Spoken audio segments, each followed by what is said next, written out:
Ito po mga ka-GM, binuksan na po natin yung makina ng L200, no? Ito ang nangyari sa kanyang makina, oh. Yan, nagkabali-bali na yung kanyang cam follower, no? Yan, oh. Nabali na siya, kaya kumalas na siya. Ayun, nalaglag na yung iba doon, tapos doon sa kabila kumalas na siya mga ka-GM. Ganun ang nangyayari sa makina pagka napuputulan ng timing belt. Dapat po ito mga ka-GM, sa 90,000 to 100,000 dapat nagpapalit na tayo ng timing belt, no? Dito sa Mitsubishi L200 na ito. Yan, no? Dalawa yung timing belt nito, isang malaki saka isang maliit. Ikutin nyo muna yung kanyang makina kung iikot siya ng manual, no? Imamanual muna natin na paikutin para makasigurado tayo na hindi tukod o yung may nagka-problema sa kanyang sa kanyang timing. Bago nyo pandarin, kasi pagka pinandar nyo bigla at may tumukod na parts niya sa loob o kaya yung valvula, maaaring mawarak yung inyong makina mga ka-GM. Yun po yung mangyayari dyan. Ito, yan, putol yung kanyang timing belt. So hindi pa tayo sigurado dito kasi nga pinagawa sa ibang workshop. Hindi natin alam kung ano yung mga ginawa nila dyan.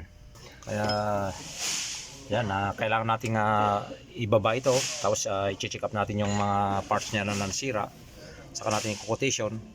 Kailangan na rin tignan yung kanyang connecting rod, ganun.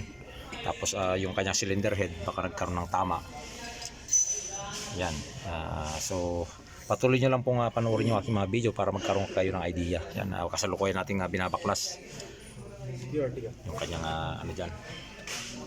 Titignan natin baka nagkaroon ng crack ng kanyang camshaft, no? So ayan po. So ayan, naibaba na natin yung kanyang cylinder head. Tapos ito, papakita ko sa inyo kung ano yung naging problema niya, no? Ito yung mga piyesa natin mga ka-GM. Nilapag muna natin dyan. Tapos ito yung kanyang cylinder head, oh. Yan, tinanggal ko na yung mga ibang niya dyan, piyesa niya, kasi ito baka papalitan natin ng ito ng bago o second hand na cylinder head, no? Kasi ito malamang nagka problema na ito kasi yung mga ibang tornilyo niya sa sa camshaft bearing ay lustride na siya mga ka-GM. Tapos yung makikita nyo yung kanyang mga valve, nakaangat yung iba. Sigurado bumaluktot yan, nakaangat to. Nakaangat. Bumaluktot yan yung mga niyan, mga valvula niya, no. Tapos dito yung kasi nito na lost thread yung mga ibang tornilyo.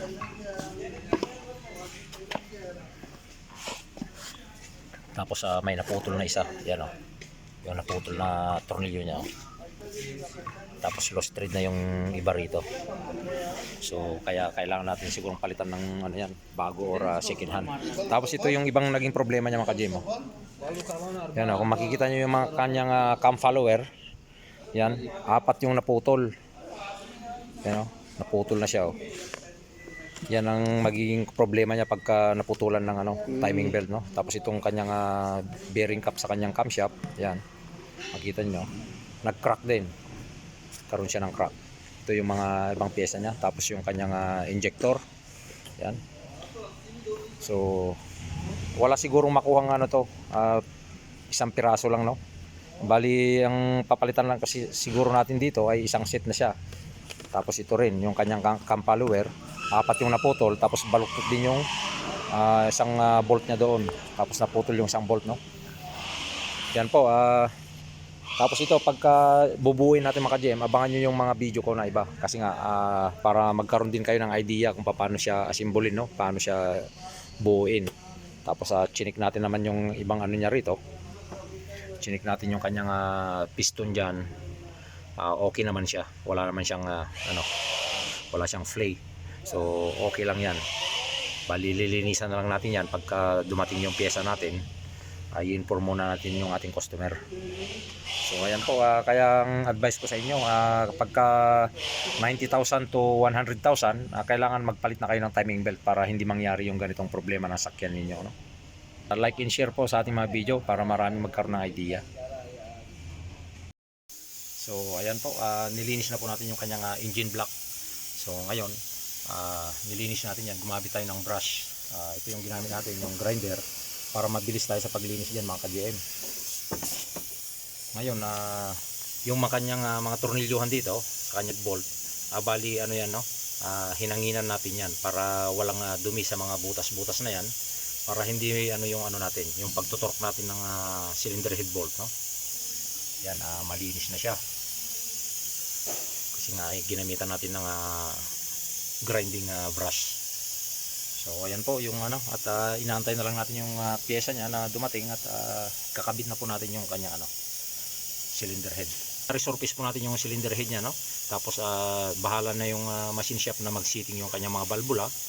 Tapos yung mag-ano doon, mag-ano ng kanyang maglapat ng kanyang valvula kung ano yung mga gagawin na nila sa ano, machine shop. So ayan, like and share po yung ating mga videos para marami po magkaroon ng idea.